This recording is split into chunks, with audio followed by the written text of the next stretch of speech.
Hello, everybody. Welcome back again for all the familiar faces. It's great to see you. If y'all could take a moment to look around the room and see that we have grown to 400 people at this luncheon for 11 years. That is incredible.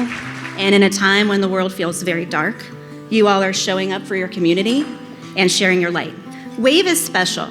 We all bring different backgrounds, beliefs, and lived experience to the table. But we have one thing in common: our undying passion to help those seeking refuge from domestic violence. Each year, without exception, the words spoken here in this room have empowered some attendees to share their own story of abuse and to even seek help.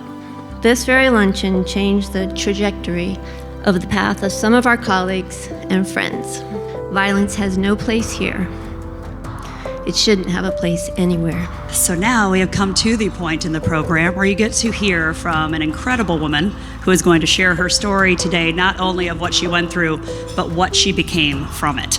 And it's going to provide everyone here with a beacon of hope today of what you are capable of. The first thing I want to say is that abuse in relationships is so much more common than anyone realizes. You could be an abuse victim or perpetrator listening to me right now and not realize that abuse is what you're dealing with. Because it doesn't look like any of the stereotypes, and it certainly doesn't feel like any of the stereotypes. It is an intensely personal experience. The first time he beat me was 5 days before our wedding.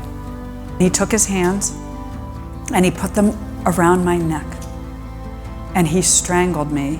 I knew what I had to do. I knew I had to call a hotline. I need to ask for help. I need to call my parents. I needed to cancel the wedding. My denial crept in on its little feet. 5 days later, the 10 bruises on my neck had healed enough that none of the wedding guests noticed them. I put on my mother's wedding dress. I stood up in Harvard's Memorial Church and I married him. I wanted the abuse to stop. I wanted to go back to the fairy tale. But I knew if I told you good people that he would get in trouble. He'd probably go to jail. He was my husband, and I wasn't going to do that to him. And that's not what happened. The final beating, he barricaded me in our bedroom. He just beat me for hours and hours, and I was unconscious for most of it because he kept strangling me. I was sure I was going to die. During that time when I was sure that he was going to kill me, I heard a voice that said, "We know you love him, but you have a choice. You can choose him or yourself." And the only reason I'm here today is that in that really dark, awful moment, I chose me.